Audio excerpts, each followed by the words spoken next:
Good afternoon, LC people. Wednesday afternoon, it's 4:30. Chris Featherstone's brought me this. He's come up from Kent. Not today, I think it was yesterday. He had to go somewhere else. So he's dropped this LC off to me.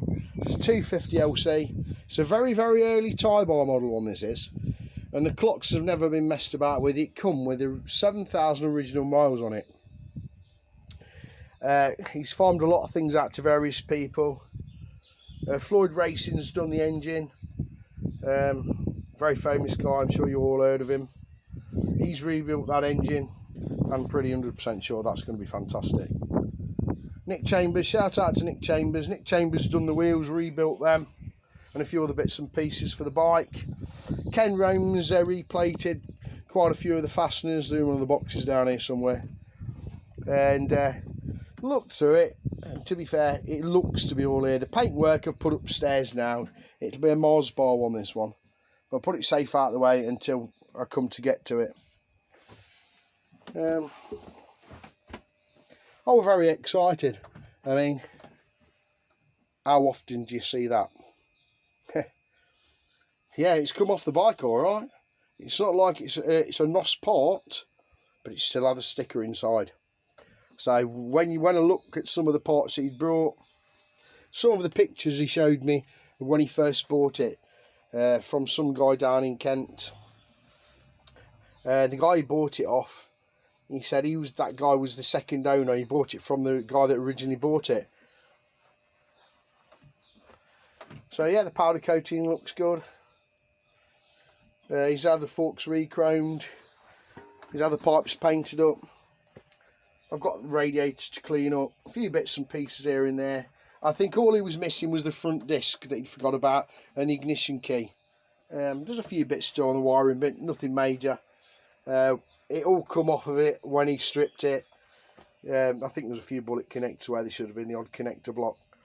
But it didn't have a battery. I've ordered a battery for it yesterday because he did say.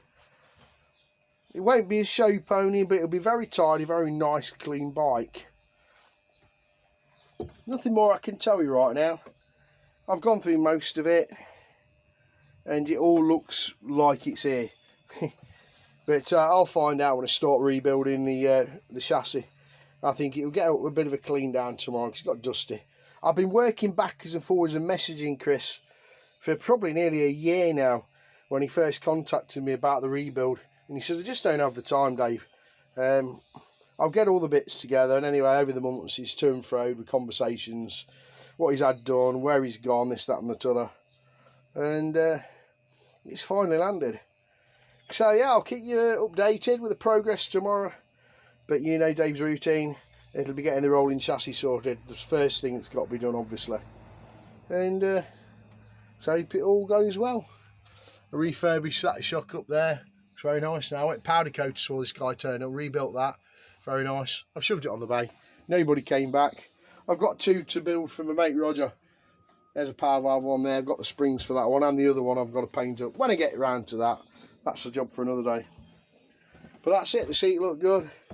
The components, I could tell it hadn't had too much of an hard life before he'd stripped it. So I have high hopes for it.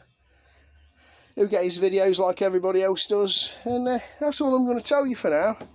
And I'm going to get some tea in a minute. Thanks for watching, and keep watching for the updates about this bike, the Kent LC, part 1. That's right, the very first part 1. The bike's landed. Anyway, folks, some waffling. Thanks for watching. I'll keep you posted. Dilly dilly.